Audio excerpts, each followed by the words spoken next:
comenzar. Respeto también a todos los que están aquí presentes. El día de hoy contamos con la participación de la profesora Rosario Spencer.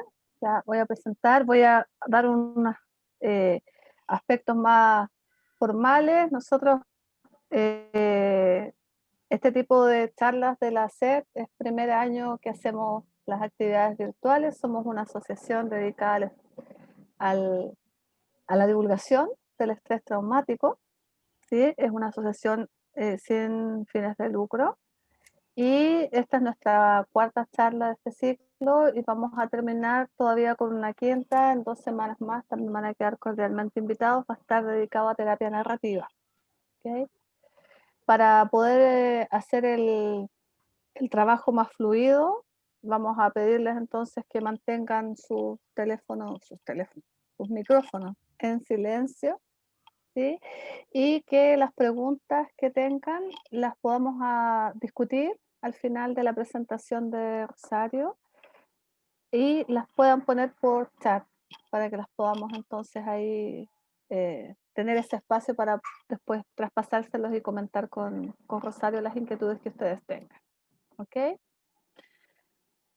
Bueno, Rosario Spencer es psicóloga clínica infanto-juvenil, es doctora en psicología de la Universidad de Toulouse, es especialista precisamente en temas de parentalidad, apego e infancia temprana. Es también profesora asociada de la Facultad de Psicología de la Universidad de Talca. Es miembro de la Asociación Chilena de Estrés Traumático y lleva varios años trabajando también en la temática del trauma y el impacto del trauma precisamente en la infancia. Me da mucho gusto poder estar aquí hoy día y presentar a Rosario, que nos conocemos hace muchos años y con mucho cariño, ¿verdad? El trabajo que ella hace, entendiendo que precisamente el abordar las temáticas asociadas a la salud mental infantil es fundamental porque es un factor de riesgo para el desarrollo de patologías posteriores, específicamente también el estrés traumático. Y entonces en ese contexto, además de pandemia y de estrés crónico, que es una situación particularmente nueva que nos ha tocado experimentar en estos últimos meses, consideramos fundamental entonces que Rosario pudiese participar con nosotros y contarnos un poco el trabajo que ella ha estado realizando en estos tiempos. Así que Rosario, te dejo y te agradezco mucho el que puedas estar hoy día con nosotros. Hola, buenas tardes. En primer lugar, agradecer a la SED y a su presidenta, Nadia. Muchas gracias por esta invitación. Hoy día vamos a estar conversando respecto del impacto que podría estar teniendo esta pandemia y este estresor crónico que ya nos ha acompañado desde el mes de marzo, específicamente en la salud mental de los niños. Es una presentación que espero dure máximo 30 minutos para que después podamos tener un espacio para preguntas. Entiendo que yo puedo compartir pantalla, ¿cierto? Sí. Entonces, con esto ya va. ¿Ya? A ver, esta presentación es una presentación o hay algunos contenidos que yo abordé en una conferencia en un tema similar hace un tiempo y ahora la actualicé y lamentablemente no había mucho que actualizar porque me di cuenta que los problemas de los cuales yo había hablado en junio seguían vigentes y se habían hecho crónicos, o sea que en el fondo la situación en junio, la situación de ahora no había cambiado mucho, se había empeorado, había un par de publicaciones más que hablaba justamente del impacto de la pandemia y del estrés crónico en niños, pero aún así es una población que ha sido poco estudiada, ¿ya? Dentro de lo que es este impacto del COVID-19 y toda su situación crítica en la salud de las personas. Sabemos que el grupo infantil ha sido un grupo que también ha estado menos representado en los estudios, ¿ya? Entonces, desde ahí, sistematizar información nueva, la verdad no fue mucho, y desde esa perspectiva la invitación probablemente es a reflexionar y a ver cómo podemos incorporar y cómo podemos intencionar justamente el hecho de poder ver el impacto que está teniendo esto en los niños y niñas, ¿ya?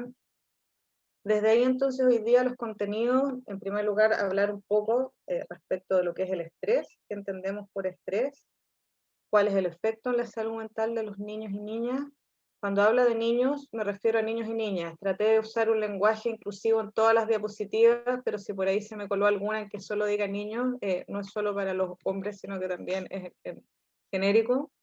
Y finalmente, bueno, hablar del bienestar emocional, incorporando a los cuidadores, papás y mamás, y estrategias de acción que nos podrían servir para apoyar a los niños, que son un compendio de cosas que yo he visto en publicaciones, junto con otras que yo he usado en la clínica y que en supervisiones y en reuniones clínicas con colegas que trabajan con niños y niñas hemos visto que han ido dando resultados, ¿ya? Porque como Nadia decía, esto es nuevo y desde ahí entonces ha sido un desafío también para nosotros como profesionales el ir adaptando, sistematizando y compilando esto que nos puede servir para apoyar a los niños, además en un contexto no presencial, que es aún más complejo en el trabajo con los niños, ¿ya?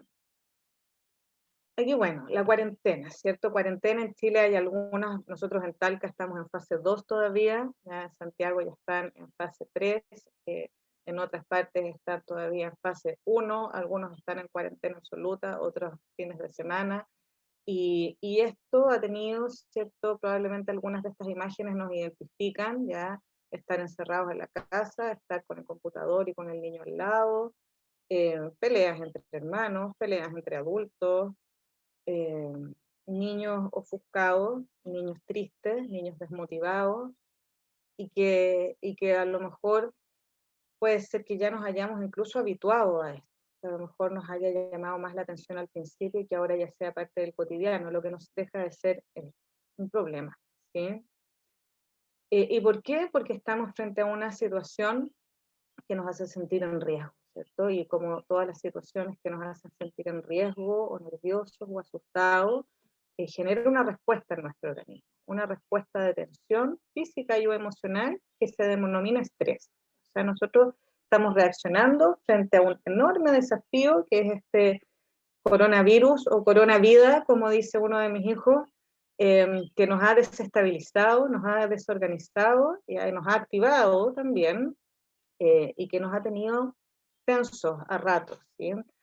Y, y el origen, claro, está la situación concreta de pandemia, pero también hay pensamientos que son gatillados por esa situación y que a su vez entonces alimentan esta tensión física y emocional que experimentamos tanto los adultos como los niños.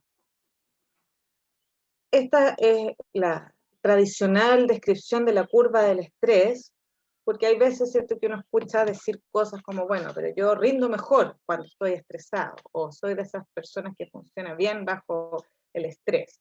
Y puede que sí, ¿cierto? Porque nosotros vemos que en la medida en que el estrés va aumentando, el nivel de rendimiento o de performance, como aparece en el gráfico, puede ir incrementando también. Y ahí tendríamos esta parte del llamado estrés bueno, o estrés propiamente tal, en el cual el desafío va acorde con mis recursos y yo me puedo adaptar y ajustar mi respuesta y lograr una adaptación y una respuesta relativamente ajustada y que me ayuda a aprender, me ayuda a incorporar nuevas conductas, emociones, pensamientos, etc. Pero ¿qué sucede cuando el estrés se mantiene en el tiempo? Hay un momento en el que ya mi nivel de respuesta se satura, ¿cierto? Es en ese momento en el que ya la fatiga aparece y el rendimiento entonces empieza a decaer y empezamos a estar cansados, exhaustos y aparece entonces el riesgo para la salud de las personas. Cuando tenemos, ¿cierto?, un estresor desde el mes de marzo, uno podría pensar que esto ya está lejos de lo que sería la primera parte del gráfico, ¿cierto? Donde tenemos este estrés que en la medida en que aumenta me ayuda y me desafía y me da una oportunidad para mejorar mi rendimiento. Aquí ya estamos probablemente en la parte decreciente de la curva y como muchos de nosotros hemos visto, con niños que ya están presentando síntomas y papás que están presentando síntomas porque ya hay un nivel de saturación y agotamiento, ¿sí? ¿Y qué sería entonces el estrés en la niñez? Cualquier situación que requiera que un niño o niña se adapte o cambie. ¿Ya? O sea, cualquier desafío que implica que el niño tenga que desplegar sus recursos para elaborar una respuesta nueva, para ajustarse a esta situación desafiante. ¿Ya? O sea, el niño tiene que, con las respuestas que él ya conoce, con lo que él ya sabe, eso en realidad le queda chico acá, ¿cierto? Tiene que ingeniárselas para hacer algo nuevo, algo más complejo, algo que no conoce y algo que de lograrlo va a implicar un aprendizaje, pero si no lo logra, vamos a tener ahí un problema. Si nosotros tenemos esa criatura que está ahí en la diapositiva, y es su primera carrera, y él está muy expectante, y lo hace bien, va a aprender a lo mejor una nueva habilidad, y va a sentirse bien, va a sentirse competente, y puede ser que eso entonces lo ayude a estar más contento y satisfecho consigo mismo. Pero ¿qué pasa si a lo mejor el niño ya es la 10ª carrera que lleva corriendo en el día? Probablemente su rendimiento va a ser menor, y probablemente entonces su capacidad de adaptación también. Hay más riesgo de que se caiga, hay más riesgo de que se lesione, hay más riesgo de que lo pase mal. ¿Ya? Y este contexto de cuarentena es como una carrera que se ha perpetuado en el tiempo. Desde ahí entonces tenemos que pensar que es algo que continúa estresándonos, aun cuando podamos pensar que esto ya es algo cotidiano o que es algo que ya nos hemos adaptado, igual sigue siendo algo nuevo, ¿ya? Que nos trae novedad todos los días. Una manera de distinguir el estrés, hay distintas maneras de analizarlo, ¿cierto? Pero lo que hoy día creo yo que nos interesa es esta distinción entre el estrés agudo y el estrés crónico, ¿ya? Cuando yo pensaba en el estrés agudo, lo veía como una ola, ¿sí? Una ola que a lo mejor puede ser una ola grande y que yo puedo capearla, puedo hacer playita, puedo pasar por debajo o me puede revolcar. Pero va a ser una ola que se va a terminar y a lo mejor me revuelca, pero yo voy a poder pararme más o menos bien a la salida de la playa y seguir disfrutando, ¿cierto? O a lo mejor decido salirme y alejarme del mar, pero yo tengo el control, eso ya pasó. Mientras que el estrés crónico, no alcanzo a pararme de esta ola y viene otra, y me vuelve a botar, me vuelve a desafiar. Y a lo mejor, aunque yo sea una experta nadadora, en algún momento ya me voy a agotar. Eso tenemos entonces que son estresores o estas situaciones que se perpetúan, que duran un periodo prolongado de tiempo. Ejemplos varios, la cesantía, los problemas conyugales, problemas laborales, el bullying en el caso de los niños en los colegios, enfermedades crónicas. O sea, esto que se hace un estresor tan cotidiano que incluso las personas a veces dejan de verla como un estresor, ¿ya?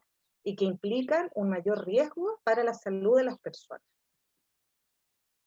Nosotros, ¿cierto? Las personas, bueno, y otras especies obviamente, tenemos, y lo compartimos en general con los seres vivos, este sistema de regulación del estrés. O sea, cómo nosotros tenemos un sistema estructural que nos permite organizar respuestas frente a estos estresores. O sea, nuestra respuesta de adaptación y de ajuste no depende solo de nuestra voluntad, o de lo que yo quiera hacer. Hay una estructura neurobiológica que está ahí a la base de cómo se organiza esta respuesta y que va a llevarnos a tener conductas, ¿sí? De organización frente al estrés, conductas, por ejemplo, de huida o de lucha, va a llevarnos a tener una emoción frente a este desafío, que puede ser miedo, por ejemplo. Cognitivamente también vamos a tener una respuesta que puede ser una creencia, que a lo mejor, oh, esto es demasiado terrible, nunca voy a poder salir de esto, en realidad esto es algo que me supera. Y también podemos tener respuestas fisiológicas, ¿sí? Como por ejemplo pueden ser dolores, ¿ya? Dolor, cefalea, dolores de estómago, respuestas gastrointestinales, etc. O sea, es un sistema muy complejo, que no me voy a detener en su explicación. Lo que quiero rescatar de esto es que es un sistema que nos ayuda a responder y que después, cuando nosotros vemos los síntomas, también vamos a poder identificar síntomas en estos distintos niveles de la respuesta al estrés en los niños. O sea, la respuesta al estrés no es solamente una respuesta emocional, no es solamente que esté angustiado o ansioso, sino que también es algo que repercute en la totalidad del sujeto, en términos corporales, comportamentales, cognitivos y emocionales. Cuando se activa este sistema de regulación del estrés, nosotros podríamos organizar una respuesta adaptativa en el mejor de los casos. y ahí puede ser que adquiramos una nueva habilidad, cambios, nos adaptamos, ¿cierto? Y podemos sobrevivir. En otros casos, nuestro sistema de regulación del estrés puede ser que no logre organizar una respuesta adaptativa. Eso no quiere decir que no vaya a haber una respuesta va a haber. El tema es que esa respuesta puede transformarse en un problema. ¿De qué depende el efecto del estrés? Ya hablamos por una parte de la duración, en esta comparación de si es agudo o crónico. También la intensidad. Podemos tener eventos que se llaman menores o eventos críticos, pero que son normativos, parte de la vida, como por ejemplo, como puede ser para un niño entrar al colegio, es estresante, sí, es algo nuevo, algo que implica que se tiene que ajustar, que tiene que aprender, pero es algo que la mayoría de los niños transitan, ¿cierto? Logrando aumentar la complejidad de sus conductas y sin tener mayores problemas, versus los eventos potencialmente traumáticos, ¿cierto? En los cuales vamos a tener una vivencia de amenaza para la persona o para alguien cercano. Entonces ahí tenemos dos polos de intensidad y entre medio de estos dos extremos todas las cantidades de estresores que podríamos pensar. Y también depende, y esto es interesante cuando hablamos de los niños, del periodo del desarrollo de la persona. O sea, y dentro de la infancia, porque uno habla de la infancia, y ahí tenemos periodos importantes, o sea, tenemos el periodo prenatal, el efecto del estrés en lo prenatal, el efecto del estrés durante el primer año de vida, en la infancia preescolar, en la niñez temprana, y el impacto en cada una de esas etapas es diferente. Y además, también los estudios han demostrado que el efecto del estrés depende del momento en el que estos efectos sean evaluados. Dicho de otra manera, yo a lo mejor puedo tener un estudio en los cuales los niños estuvieron bajo condiciones de estrés a los 5 años, y cuando yo los evalúo a los 10 años, después a los 20 años, voy a ver efectos diferenciados en los dos momentos, ¿ya? Porque además tenemos que pensar que al estrés se le van a ir sumando todas las otras variables de la vida y del desarrollo de la persona que también vienen a hacer que estos estudios sean más complejos. Entonces, si uno piensa, bueno, los que son niños ahora, el efecto de esta pandemia y de este estrés crónico lo podemos ver ahora a partir de los síntomas que los niños están mostrando, pero no sabemos qué va a pasar después. ¿Ya? Va a depender del periodo del desarrollo en el que estén ahora y de lo que queramos evaluar 5, 10 años más, etc. ¿Ya? ¿Qué va a pasar con estos niños cuando lleguen a la adolescencia, cuando sean papás, cuando a lo mejor, no sé, tengan dificultades en sus trabajos, etc.? O sea, no podemos saber, no podemos prever la magnitud. Desde ahí, entonces, podemos pensar que este coronavirus ha sido un estresor crónico, sí, y que para algunos niños, a la intensidad, esto que hablábamos hace un momento, puede constituirse como un evento potencialmente traumático. O sea, si ese niño, por ejemplo, ha estado expuesto a la muerte de alguien cercano, este COVID no va a ser algo que pasa fuera de su casa, sino que es algo que lo puede asustar mucho, en primera persona. Si a lo mejor ese niño, su abuelo o su abuela, que son personas en riesgo, muere o estuvo hospitalizado, eso también puede desencadenar una respuesta de trastorno de estrés postraumático, por ejemplo. O sea, podemos ver cómo este evento, ¿ya?, en algunos casos, no solo va a ser considerado un estresor crónico, sino que va a tener además la cualidad de un evento potencialmente traumático en función de qué, de la vivencia subjetiva que tenga el niño y también de los mensajes y las imágenes a las que esté expuesto, ¿cierto? Y del contexto, de cómo este contexto lo ayuda o no. Este es un dibujo que hizo uno de mis hijos para esta presentación, en el cual vemos este COVID-19, ¿cierto? Grandote, ¿ya? Llegamos entonces a, bueno, ¿y qué pasa con la salud mental de los niños en estos contextos de estrés? En primer lugar, los niños aprenden a responder al estrés a medida que crecen y se desarrollan. No podemos pensar que un niño de 2 años va a responder de la misma manera que uno de 5, uno de 10, ¿ya? Una situación manejable para un adulto puede causar estrés a un niño. Las respuestas de los niños no son como las de un adulto en miniatura. Los niños responden como niños y para ellos pueden ser importantes cosas que a lo mejor nosotros pasamos por alto, como por ejemplo la maldad del árbol que se come los volantines, ¿no? Que para los adultos puede ser un simple árbol, y para el niño es un árbol malvado que viene y le perturba su juego. Incluso cambios pequeños pueden tener un impacto en el niño. Entonces nosotros podríamos pensar de una manera poco sensible de que en realidad para el niño no ir al colegio es lo mejor que le pasa en la vida, ¿cierto? Está en la casa, está tranquilo, no se tiene que levantar temprano, y puede ser que entonces no nos detengamos a pensar que en realidad el niño en el colegio está tranquilo, que está sin los papás, que lo estamos a lo mejor presionando todo el rato. El niño puede tener su vida aparte, su vida privada, ¿ya? Que el niño tiene una rutina, que tiene compañeros con los que los pasa bien, que tiene profesores y profesoras que le enseñan y que él aprende. Entonces uno podría decir, ya, bueno, pero si no es para tanto. No, y sí es para tanto. O por ejemplo, ¿qué pasa con los niños que ahora están volviendo al colegio? Han vivido desde marzo hasta ahora pensando que el coronavirus los va a contagiar a ellos o a sus familias, y que por eso no podían salir, tuvieron en cuarentena, había que usar mascarilla, alcohol gel, etcétera, y resulta que ahora tienen que volver al colegio, ¿ya? ¿Cómo registran eso el niño? ¿Cómo transita? ¿Ya? ¿Cómo se adapta a este cambio? La semana pasada no, esta semana sí. ¿Ok? Entonces ahí es un poco esta invitación a ver qué cosas, porque está el cambio macro, el coronavirus, etcétera. Pero ¿qué pasa con los cambios cotidianos y chicos que también pueden estar estresando adicionalmente al niño? ¿Ya? La capacidad de adaptación de los niños depende de, además de lo que hablábamos recién, ¿cierto? Que tiene que ver con el impacto del estresor, duración, intensidad y la edad en la cual yo evalúo el impacto, pero aquí nos estamos deteniendo en el niño. Entonces, ¿qué es lo que dice la literatura? Por una parte, la capacidad de los adultos cuidadores de dar protección y seguridad, o sea, la vivencia del niño, del evento estresante, depende mucho de cómo lo experimente, lo module, lo regule el adulto.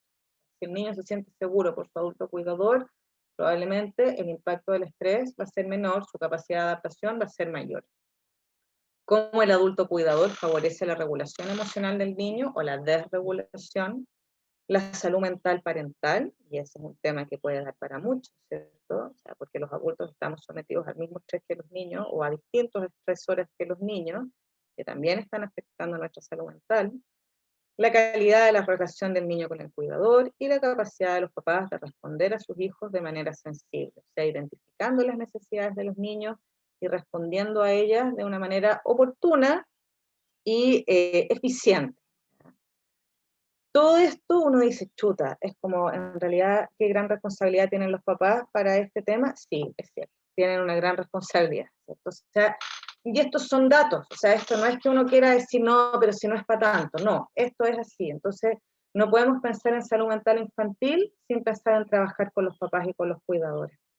Que menos mal que se puede, ¿cierto? Porque para muchos niños esa ha sido la manera en que los psicólogos hemos podido trabajar durante esta pandemia, ¿sí? Con los niños, a lo mejor, sobre todo los más chicos, puede ser difícil trabajar por Zoom. Entonces, menos mal que sabemos que el trabajo con los papás es una vía que también nos sirve para poder trabajar con los niños, mientras encontramos algo mejor que hacer en este contexto no presencial. Ahora, algunas opiniones de niños y niñas de las cosas que los preocupan, ¿ya? Muertes, contagios de personas que ellos quieren, no poder estar con la gente que quieren, no poder celebrar su cumpleaños por la cuarentena, el aburrimiento, o sea que ya podemos ir viendo el aislamiento social, la enfermedad, la desmotivación, la mascarilla que es molesta, el echar de menos a los amigos, el tema del trabajo escolar y la sobrecarga de trabajo escolar, o sea, los niños que ahora tienen que gestionar de una manera mucho más autónoma el trabajo en casa, en un contexto que no es el contexto habitual de trabajo para el niño. O sea, niños que pasaban mucho tiempo en el colegio y que ahora tienen que hacer, o se espera que hagan eso similar en la casa. Que a veces no entiendo las clases Zoom y no se entiende tan bien como en el colegio, y con toda la razón, ¿sí? Que en la casa obviamente no hay la misma infraestructura que en el colegio, que no se puede salir a la calle. ¿Qué pasa con los niños que tienen que ayudar y son como los nuevos tutores de los hermanos chicos? Niños que están en cuarto básico que tienen que ayudar al hermanito de kinder a conectarse a la clase Zoom porque la mamá tiene que salir a trabajar y el papá está encerrado en la pieza porque tiene teletrabajo. O sea, esto también es otra sobrecarga, ¿ya? El temor a morir y que nunca volvamos a ser como antes, con este computador maravilloso con un símbolo del infinito. O sea, que para siempre tengamos que estar en la casa conectados a un computador para ver, ¿ya? Y desde ahí entonces uno visualiza el estrés por el encierro, el estrés por la enfermedad, el estrés escolar y el estrés por el distanciamiento social. O sea, es como una olla a presión, ¿sí? ¿Y qué efectos entonces va a tener? Efectos diversos, ¿ya? Fisiológicos, cambios de hábitos alimentarios, dolores diversos, más especializados, más difusos, conductas regresivas, síntomas gástricos, síntomas cutáneos, ¿ya? Dermatitis atópicas, etcétera. En términos emocionales, ansiedad, miedo, rabia, la habilidad emocional también, tristeza y dificultad para sentir emociones positivas, ¿ya? O aplanamiento de las emociones agradables. O sea, el niño a lo mejor puede estar contento, sí, pero es menos intenso y es menos frecuente, ¿ya? Es como el niño que anda más serio, ¿ya? Como más apagado. En términos de sus conductas, podemos tener insomnio de conciliación, insomnio del despertar, pesadillas, querer estar pegado con el adulto, llanto, tensión, reacciones intensas, oposicionismo, retraimiento. Y en términos cognitivos, preocupaciones, dificultades en concentrarse, hiperalerta, recuerdos intrusivos, desagradables, culpa, etcétera. O sea, tenemos prácticamente todos los síntomas del DSM, ¿cierto? Entonces aquí, lo importante, porque ¿cómo diferenciar, cierto? ¿Qué puede ser un síntoma de peso versus uno que a lo mejor es parte de la reacción esperada frente al estrés? Yo creo que aquí hay 4 cosas importantes: la intensidad del síntoma, la frecuencia, o sea, esto ocurre una vez al día, una vez a la semana, una vez al mes, cómo se organizan los síntomas. O sea, por ejemplo, si el niño está desconcentrado justo los días en que duerme mal, entonces vamos a ir viendo que probablemente lo primero que tengo que hacer es trabajar para que el niño regule el sueño y después el tema de la concentración, ¿ya? O si a lo mejor el niño está comiendo mal, bueno, pucha, a lo mejor justo el almuerzo es después de la clase de matemáticas donde en realidad no entiende nada. Y claro, ¿quién va a querer comer después de haberlo estado pasando muy mal durante 45 minutos, ¿cierto? Entonces, en el fondo, ir viendo cómo se organizan los distintos síntomas y la duración de los mismos, haciendo especial hincapié en los cambios en el funcionamiento del niño. O sea, mi hijo, mi hija, antes era de esta manera, ahora es de esta manera, algo distinto. O también puede ser, mi hijo, mi hija, sí, era un poquito así, pero ahora esto se intensificó. Esos son criterios que nos ayudan a decir, bueno, este niño necesita ayuda, ¿ya? Y aquí hay distintos trastornos relacionados con estrés que probablemente todos conocemos, pero lo importante, ¿cierto?, es que si detecto síntomas, tengo que consultar a un especialista, porque esto no es maña, no es manipulación, ¿cierto? Es que el niño o la niña lo está pasando mal y que probablemente sus síntomas requieren de una intervención especializada. ¿Y qué tienen en común estos trastornos? La vivencia de un malestar emocional importante. Estrés, ansiedad y miedo, ¿ya?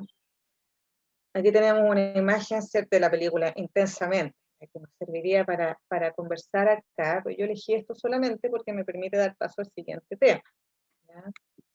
¿Solo el bienestar emocional de los niños y niñas está siendo afectado por el estrés crónico? La respuesta obviamente es no, ¿cierto? Tenemos a los papás y a las mamás que también están viviendo en un contexto de estrés crónico con síntomas y vivencias similares. O sea, todos esos síntomas que vimos, probablemente más de alguno, ¿cierto? Yo incluía, puedo empezar a hacer un checklist, ¿cierto? Duermo mal, como más, estoy más irritable, etcétera, etcétera. Sabemos que estos síntomas también están presentes en nuestra vida, ¿ya? El problema es que además de pasarlo mal yo como adulto, como persona individual, eso atenta contra mi capacidad de responder de manera sensible frente a mi hijo. Y con sensible no nos referimos a una manera emotiva y amorosa, sino que sensible en términos de ser capaz de sintonizarme con las necesidades emocionales de mi hijo. Y eso también hay mucha evidencia que da cuenta de cómo el estrés atenta contra esta capacidad parental de responder a los niños. Y los adultos están estresados por el estrés parental, que en el fondo es algo cotidiano, parte de ser papá y mamá es estresarse un poco por los hijos, ¿cierto? Pero aquí hay que agregar el nuevo rol de ser profesor o profesora del niño, que es algo nuevo, ¿ya? El estrés por la enfermedad, pensando que si el adulto, padre o madre, además tiene a sus padres vivos, probablemente están en un grupo etario que pueden ser población de riesgo, entonces me preocupo por mis papás, más el estrés laboral, porque o me toca trabajar en la casa, o perdí mi trabajo, o me toca salir, y en cualquier caso es un estrés. Entonces tenemos un riesgo adicional para los niños y las niñas. Recordemos, la salud mental y el bienestar de los cuidadores es una variable que tiene que ver, que impacta en la salud mental infantil y en la capacidad del niño de ajustarse al estrés. Entonces el niño, además de estar estresado, todo lo que decíamos, le agregamos a que mi mamá o mi papá están estresados y preocupados como yo, ¿ya? Haciendo que el niño entonces tenga una situación aún más compleja. ¿Qué necesitan niños, niñas, sus papás y mamás para afrontar esta situación? Bueno, muchas cosas, ¿cierto? Tratando de aglutinarla, seguridad, apoyo, contención, ¿ya? Porque no es fácil. No es fácil para una mamá o un papá ver que su hijo está mal, ver que está con dificultades, a lo mejor no saber qué hacer, sentirse incapacitado, no saber a quién pedir ayuda, ¿ya? Y además tener que vérselas con todas sus propias preocupaciones. Entonces aquí llegamos a algunas estrategias de acción que yo espero que sirvan como punto de partida para seguir reflexionando y seguir construyendo, ¿ya? En términos generales, reconocer las necesidades, eh, pensando en síntomas también como necesidades, ¿cierto? Yo tengo pensamientos intrusivos, pensamientos recurrentes, es que necesito a lo mejor relajarme, ¿ya? Si yo estoy muy tenso, si a lo mejor estoy triste, puede ser que necesite hablar de lo que me pasa. O sea, primero reconocer, pedir ayuda y aceptar. Hay gente que se queja, pide ayuda y al final uno da ayuda y no hace nada. Entonces uno se desmotiva y después ya no quiere ayudar, ¿ya? Entonces no, si yo pido ayuda para mis hijos o para mí, aceptar esa ayuda y hacerse cargo. Esto no va a pasar, esto no va a pasar solo. O sea, no hay que esperar que esto se resuelva de manera espontánea. Si yo veo que a lo mejor los niños están con problemas, tengo que pedir ayuda, pasar a la acción, ¿sí?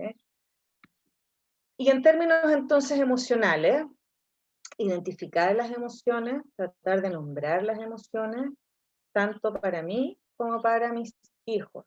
Va a ser más fácil poder sincronizarme con las emociones de mis hijos si también logro identificar lo que me pasa a mí. Si me cuesta reconocer que estoy frustrado, obviamente va a ser más difícil reconocer la frustración en otras personas. O sea, tengo que también hacer un trabajo individual, ¿okay? Aceptar y tolerar el malestar, no hacer como que no pasa nada, no minimizar, no hacer como que ya si está todo bien, ya estamos en verano, ya hace calor, podemos salir. No, que hay cosas que están mejor, pero cosas que siguen siendo desagradables. Y está bien reconocerlo. Regular la respuesta conductual, no reaccionar, sino que responder. No culparse por lo que uno siente, y ni tampoco a los niños, probablemente lo están haciendo lo mejor que pueden. Es lo que nos lleva a ser compasivos y empáticos. Escuchar a los niños. Escuchar a los niños, a lo mejor en algún momento los papás o las mamás pueden estar cansados, ya no quieren saber nada, no quieren escuchar, no quieren nada, pero aún así tratar de darles espacio al niño, sobre todo pensando en que el niño no tiene muchos adultos a quienes recurrir si está encerrado en la casa, y porque además ha perdido el espacio de interacción en el colegio que puede haber tenido incluso con sus profesores, porque ahora las clases son estrictamente grupales, ¿cierto? Son instancias grupales, ya no hay esta cosa individual que podía haber tenido el niño con su profesor o con sus amigos, y son meramente académicas, o en algunos casos algunos consejos de curso, etc. ¿Ya? Validar las emociones del niño, o sea, si el niño está frustrado porque en realidad echa de menos a sus amigos y está triste, no hacer como que no pasa nada nuevamente, o sea, ayudarlo a exponerlo en palabras, tienes razón de sentirte así, ¿ya? No traspasar las propias preocupaciones a los niños, lo ideal sería que los adultos buscásemos ayuda en otros adultos, transmitir esperanza, pero no falsa esperanza, vamos a ayudar a buscar ayuda, vamos a buscar información, vamos a ver qué está pasando, no sé, pues estamos en un lugar con cuarentena obligatoria y el niño quiere saber cuándo va a poder salir, no decirle ya, nada que ver, no me preguntéis más lesera, déjame tranquila, sino que bueno, vamos a ver, voy a averiguar, no lo sé, pero voy a averiguar. Permitir que el niño exprese sus emociones no agradables, modelar y modular. Eso es importante. Si nosotros, por ejemplo, cada vez que terminamos una reunión de trabajo por Zoom, cerramos el computador, damos un manotazo y nos ponemos a hablar mal de la gente que estaba con nosotros en la reunión, por cualquier razón, eso es un ejemplo que le estamos dando al niño de cómo modular la respuesta emocional. Por muy frustrado que yo esté, esto de estar en la casa todos juntos hace que el niño esté expuesto directamente a nuestras formas de reaccionar. Entonces es una oportunidad también para mostrar una manera que puede ser más ajustada. En términos de los pensamientos, identificar las creencias que pueden estar distorsionadas o negativas. Nuevamente acá, es más fácil hacer el ejercicio de la creencia, si es racional, si es absoluta, si es rígida, conmigo primero y luego conmigo. Si mi hijo me dice, mamá, es que todo está mal, en realidad no hay nada bueno en mi vida actualmente, yo creo eso mismo, va a ser muy difícil que yo pueda ayudarlo a ver el vaso medio lleno, o al menos el tercio medio lleno. Mientras que si yo hago ese ejercicio primero y trato de justamente ver los matices, puedo ayudarlo a él también a verlos. ¿Ya? Reflexionando, viendo las distorsiones y bajando el nivel de exigencia. Ya no podemos exigirnos lo mismo que en un contexto de no estrés crónico. Y finalmente, para ir terminando, en términos conductuales, mantener las rutinas que sea posible mantener, con flexibilidad, evitar la información de los medios de comunicación masivos, que efectivamente la mayoría de ellos, en algunos casos, es más lo que desinforma que lo que informa. O sea, elegir informantes clave, de confianza, y no saturar de información. Respirar, usar las estrategias que tengamos para calmarnos en términos conductuales, tomar un vaso de agua, abrir la ventana, salir a dar una vuelta.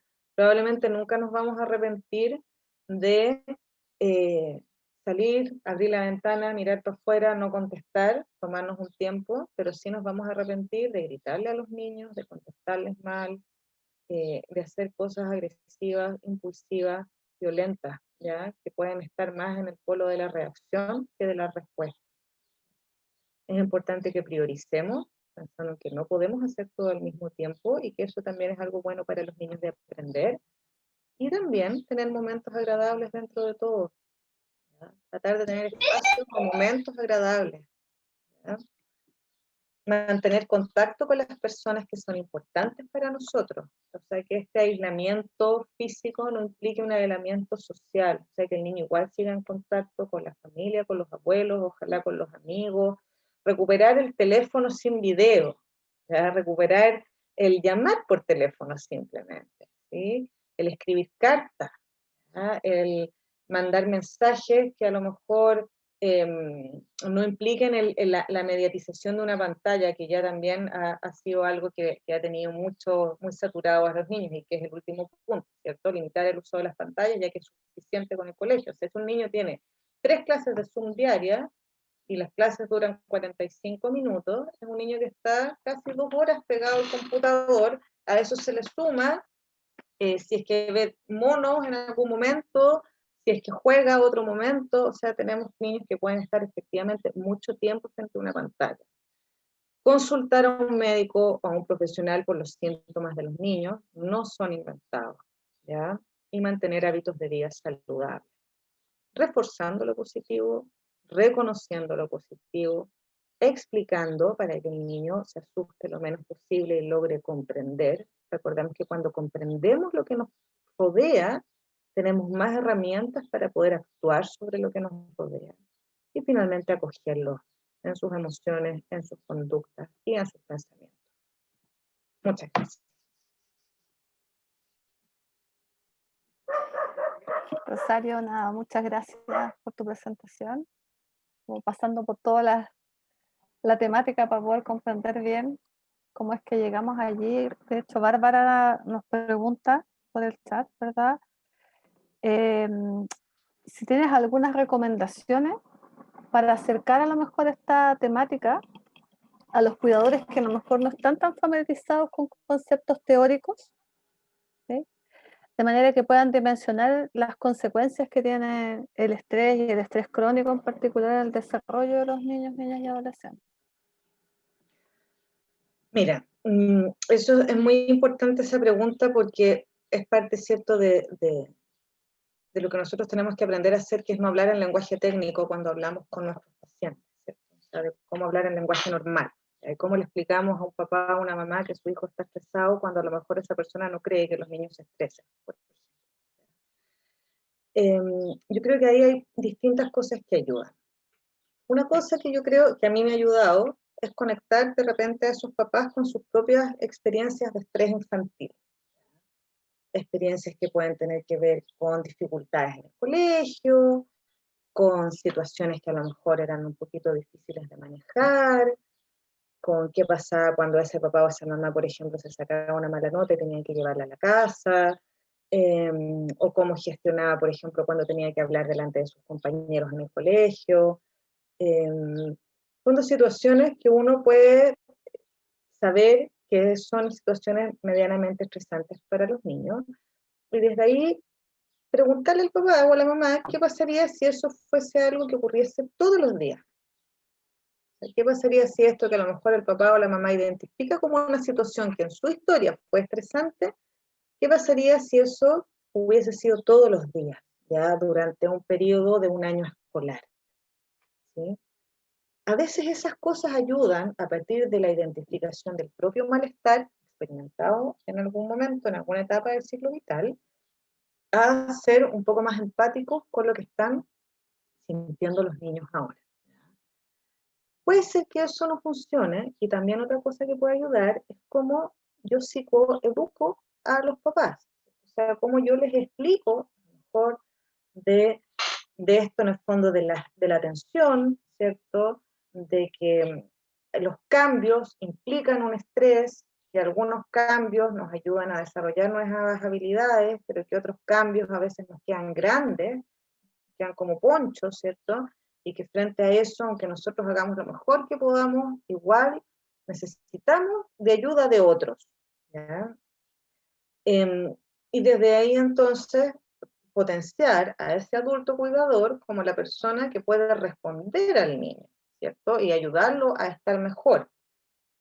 También puede pasar que aún así estos adultos no crean o no quieran creer, y ahí también tienes la carta de tu rol de experto, ¿cierto? En el fondo de, eh, si es que uno va a un profesional porque uno, no sé, pues, le duele cualquier cosa, y el dedo, y el profesional le dice, no, a usted le duele el dedo porque tú no eres 15, yo probablemente no le voy a decir, no, no le creo, ¿cierto?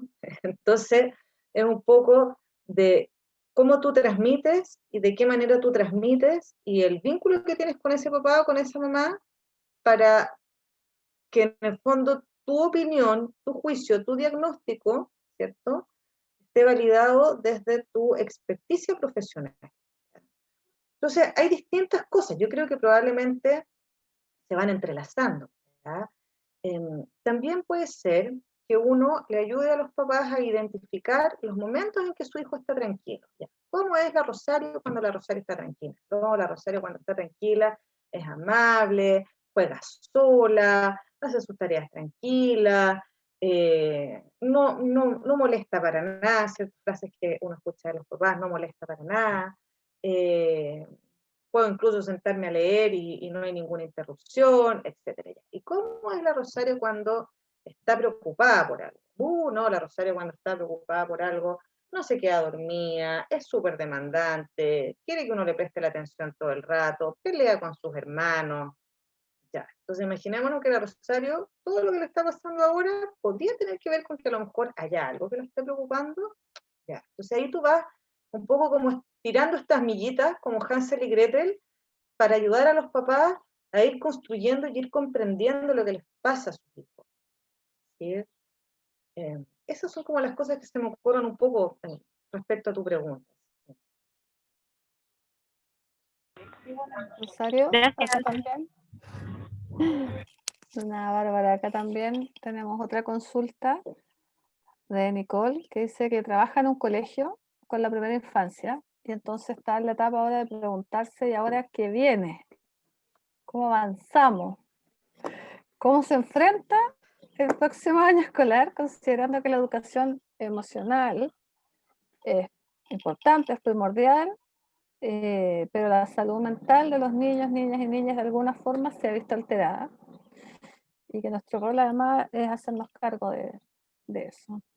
Sí, mira, también es súper pertinente tu pregunta, Nicole, porque yo no sé si a ustedes les ha llamado la atención que ahora en este momento hay una preocupación y una incorporación por el desarrollo y el bienestar socioemocional de los niños en el colegio, ¿ya? Entonces, claro, a nivel ministerial está la indicación, ¿cierto? Hay que hacer un diagnóstico socioemocional de los niños, de su bienestar emocional, etcétera, como si eso hubiese aparecido ahora, ¿ya? O sea, el bienestar emocional es algo que siempre ha sido importante, ahora aún más, y si estamos poniendo el foco ahí es porque reconocemos que probablemente los niños están estresados y emocionalmente lo están pasando mal.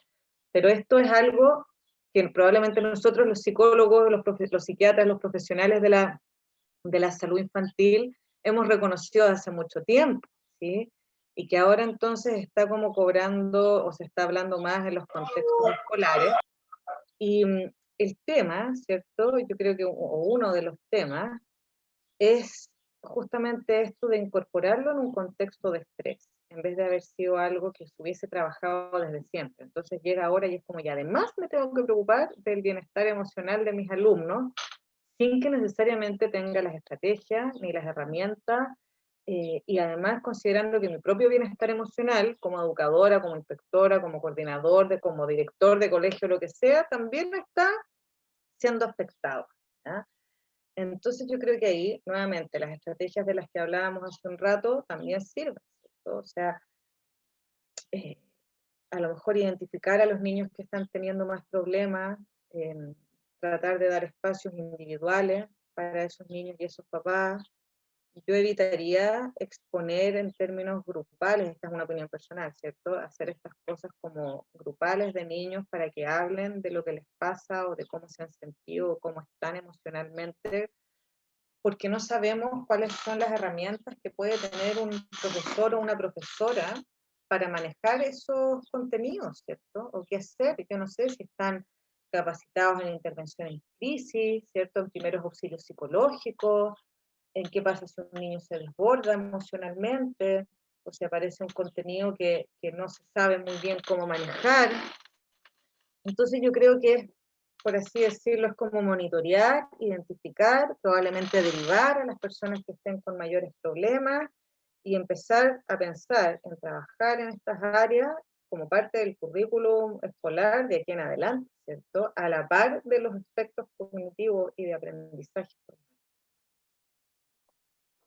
Sí, tal vez comentar que en ese contexto este nuevo desafío implica que hay que, por una parte, estar preparado, y entonces hay que formarse, hay que buscar información, hay que tener esta mirada y esta sensibilidad particular. Y yo creo que otro elemento importante es que sea planificado y en equipo, ¿sí? Si hay una persona interesada en el bienestar emocional, se hace un trabajo muy difícil, desgastante y frustrante, versus si tenemos a todos los profesores directivos involucrados en esta tarea. Entonces ahí también yo diría que un primer acercamiento tiene que ver con cómo vamos creando conciencia, vamos educando a nuestro entorno inicialmente, a lo mejor antes incluso de llegar a los niños, para tener esta mirada y esta sensibilidad. ¿Okay? Tomando entonces como última pregunta, porque en sí son preguntas duras, diré yo, no son fáciles de responder, son multifactoriales además. Tenemos a Marjorie que precisamente pregunta cómo se puede intervenir con niños que están viviendo con un papá o mamá con un trastorno de personalidad y que pueden violentar física, psicológica y emocionalmente a los niños. sea, cómo hacer. También se suma Bárbara, ¿verdad? En el caso de estos padres que carecen de habilidades parentales y donde hay contexto de violencia. Esto es a ver, en primer lugar, no todos los papás que maltratan o mamás que maltratan tienen trastorno de personalidad, ¿cierto? Hay papás y mamás sin trastorno de personalidad que maltratan también. O sea, si tú dices hay un problema de trastorno de personalidad y además hay maltrato, tendríamos dos elementos complejos, pero podría darse uno sin el otro y igualmente es incomplejo. O sea, tan complejo es vivir con un papá o con una mamá con un trastorno de personalidad límite, por ejemplo, ¿ya?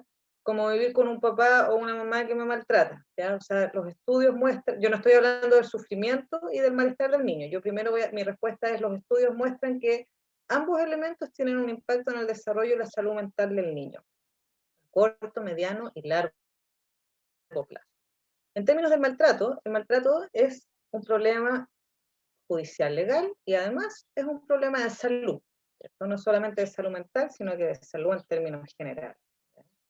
Y nosotros sabemos que cuando hay una situación de maltrato, lo que uno debería hacer, ¿cierto? La ley lo que nos dice, sobre todo si somos funcionarios públicos, es que tenemos que denunciar y echar a andar la maquinaria que no asegura la reparación, sino que probablemente a lo más puede asegurar la detención en los mejores de los casos, ¿cierto? Ahora, lo que sí sabemos es que esta situación de estrés crónico y de pandemia ha aumentado probablemente, así como ha aumentado las cifras de violencia de género, también ha aumentado las cifras de la violencia hacia los niños, ¿ya? Y que es aún más invisible que el problema de la violencia de género, lo que es grave. O sea, nosotros vemos cómo niños están experimentando, como tú bien dices, Marjorie, maltrato físico, maltrato psicológico, que puede haber estado antes o no. En el caso de lo que estaba antes, probablemente ahora se agravó, y en los casos en que no estaba, puede ser que haya aparecido ahora. Lo que va sumando estresores al niño. O sea, si un niño está, además de experimentando el estrés crónico de la pandemia, experimentando el estrés ligado al maltrato, eso obviamente va a tener un impacto en su bienestar y en su salud mental. Y ahí probablemente todos los que trabajamos con niños somos responsables de identificar esas situaciones y de trabajar para que esas situaciones se detengan, ¿ya? Porque el maltrato, no hay ningún maltrato inofensivo, ¿cierto? Todos los maltratos afectan negativamente a las personas. Entonces, claro, es un componente adicional que es complejo de trabajar además, ¿cierto? Porque para algunos papás o algunas mamás es la única estrategia disciplinaria que tienen, o es la única estrategia de regulación emocional para el niño. O sea, tienen a un niño que, no sé, está con una pataleta, está llorando, está frustrado, y recurren al golpe para que el niño se calle, porque a ellos los molesta, o porque a ellos les gatilla, ¿cierto?, una reacción muy intensa. Entonces cumple una función dentro de ese sistema. Entonces ahí, cuando hay recursos, tú puedes a lo mejor trabajar para instalar o para potenciar otros recursos parentales, y en otros casos puede que no tengas habilidades parentales, muchas de dónde trabajar, o sea que no haya mucha materia prima, ¿cierto? Y esos son los casos más graves, ¿ya? Ahora, ¿intervenciones se pueden hacer? Sí, se pueden hacer, pero probablemente ahí también vas a tener que activar a la red de esa familia. O sea, tienes que ver qué otros factores de riesgo hay, si es una familia que está aislada, si es una familia que está teniendo, no sé, otros estresores sociales y económicos, si es una familia, ¿cierto?, que, que en el fondo está siendo bombardeada, a lo mejor tienes que ir viendo cómo aliviar algunas cosas que no tienen que ver con psicología, sino que tienen que ver con el contexto, ya, mientras trabajas en detener el maltrato y en desarrollar entonces otro tipo de habilidades. Es un trabajo sumamente complejo, ¿ya? Más encima si lo tenemos que hacer a distancia, yo creo que eso también complica un poco más las cosas. Sí. Ok, Rosario. Bueno, Bárbara, Marjorie, Nicole, que participaron también ahí con sus preguntas, y a todos los demás asistentes, agradecerles, ¿verdad?, su participación, agradecer a Rosario en particular la generosidad que ha tenido en en colaborar con nosotros en esta instancia, con una temática que es relevante, sensible y, como ya vemos, compleja, ¿sí? No tenemos respuestas únicas. Quisiéramos, pero no se puede. Así que dejar los invitados para la próxima sesión que realizaremos el día lunes 23. Les haremos llegar información entonces a través del correo electrónico. Muchas gracias y que tengan buenas tardes y buena semana. Muchas gracias, que estén muy bien.